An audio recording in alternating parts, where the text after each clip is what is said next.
Bonjour à tous, un petit tuto sur le fonctionnement de la peinture époxy.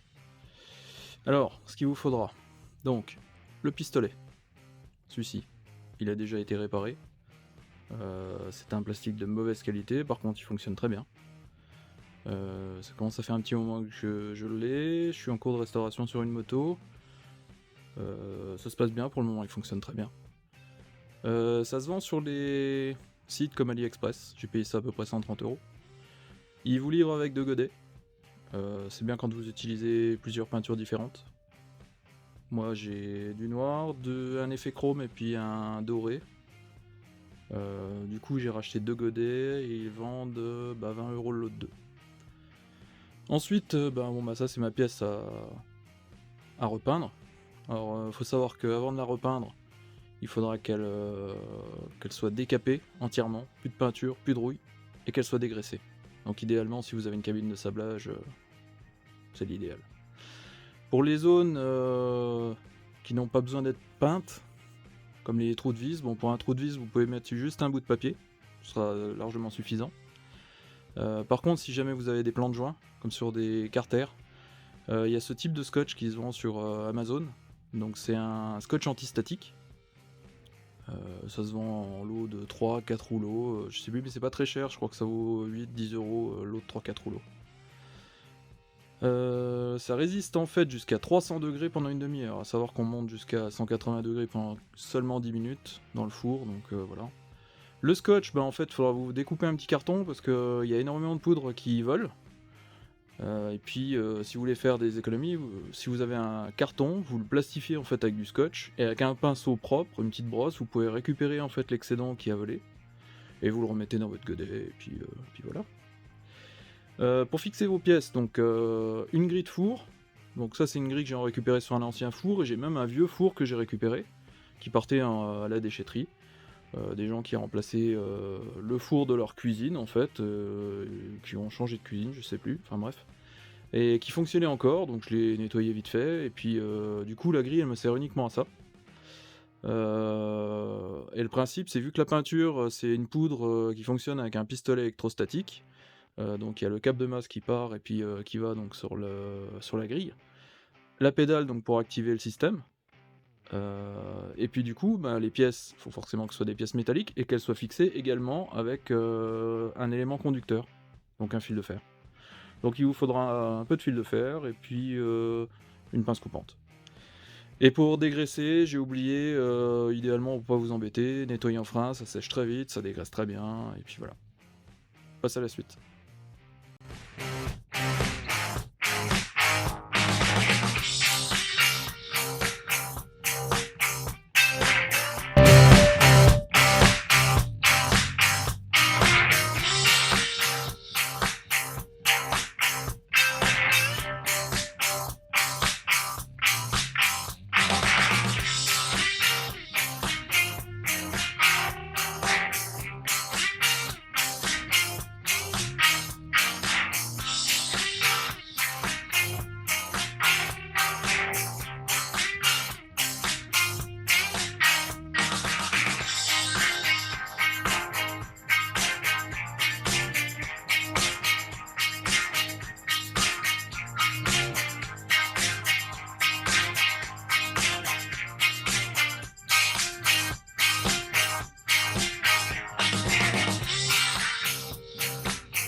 Donc voilà, une fois les pièces sablées, vous les dégraissez bien au nettoyant frein, et après on va regarder pour la fixation sur la grille.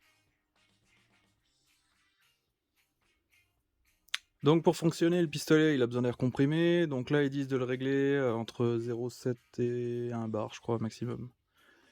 Donc, ce que je fais c'est que je prends un gonfleur que je relie à mon compresseur et puis j'utilise la molette de réglage directement sur le compresseur. Je l'actionne jusqu'à arriver à peu près à quelque chose de constant, je suis à 0,7 bar donc je suis bon. Donc comme dit précédemment,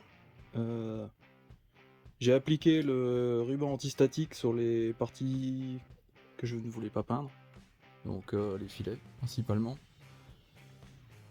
Et puis donc maintenant on va regarder pour le montage du pistolet. Donc le godet il vient tout simplement se visser sur le dessus du pistolet.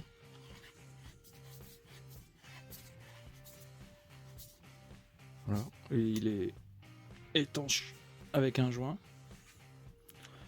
Et puis maintenant on va pouvoir passer sur la partie pratique. Donc l'appareil est alimenté, il me reste plus qu'à appuyer sur la pédale et la gâchette pour actionner l'air. Donc la pédale pour alimenter en courant et la gâchette pour l'air. Et on peut commencer doucement la pulvérisation. Idéalement, pistolet vers le bas, de façon à ce que la poudre remonte vers le haut. De façon à ce que si un gros paquet venait à se décrocher d'un coup, ils ne viennent pas tomber. Faut que ce soit régulier. Si jamais il y a trop de peinture qui part d'un seul coup, on risque d'avoir un rendu qui n'est pas uniforme.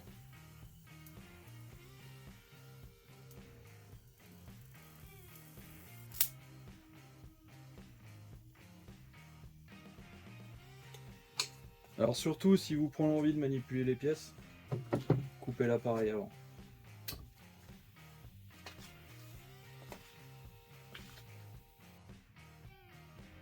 Donc là je viens de retourner la grille en fait pour avoir accès aux zones qui étaient inaccessibles sur l'arrière.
Donc comme je vous le disais, du coup, four de récupération, tout simplement. Four de cuisine standard. Pas besoin de préchauffage, vous mettez dedans, vous mettez en route à 200 degrés et puis la suite on verra après.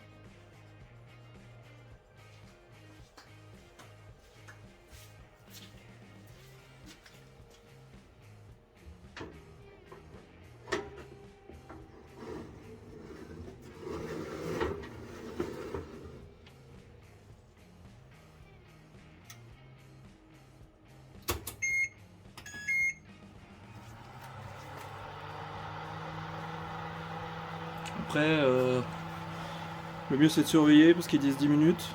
Après, ça dépend de la puissance du four. Donc ils disent normalement 180 degrés pendant 10 minutes. Donc moi je mets à 200 et après je surveille.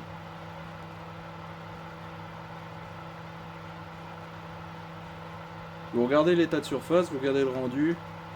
Faut que la peinture se tende bien, que ça devienne lisse. Si jamais c'est un aspect encore un peu poreux, laissez-le plus longtemps. Donc du coup, ça c'est le rendu que je vous disais qu'il faut pas avoir. Donc quand c'est comme ça, bah, c'est que c'est pas assez chaud encore. Donc j'ai monté le thermostat à 225. Et puis on va attendre encore un peu. Du coup, bon ben voilà le rendu sur cette béquille. Thermostat mécanique, il a fallu que je monte quand même jusqu'à 250 degrés. Bon, ça fait le taf, par contre, ouais, ça a pris 20 bonnes minutes. Du coup, on coupe tout, on laisse refroidir pendant 1 heure, et puis on verra à ce moment-là. À tout à l'heure. Donc voilà, une fois terminé, donc je vais les décrocher, et puis on va regarder ensemble ce que ça donne. Du coup, bah, là on voit bien le fil de fer, donc qui était bien en contact. Notre ruban antistatique.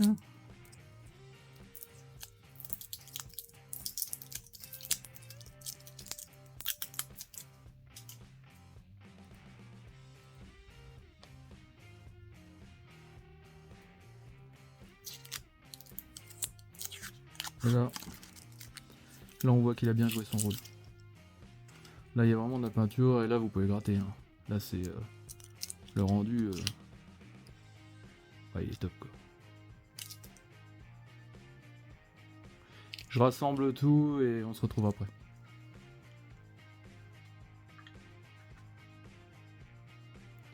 Donc voilà une fois terminé.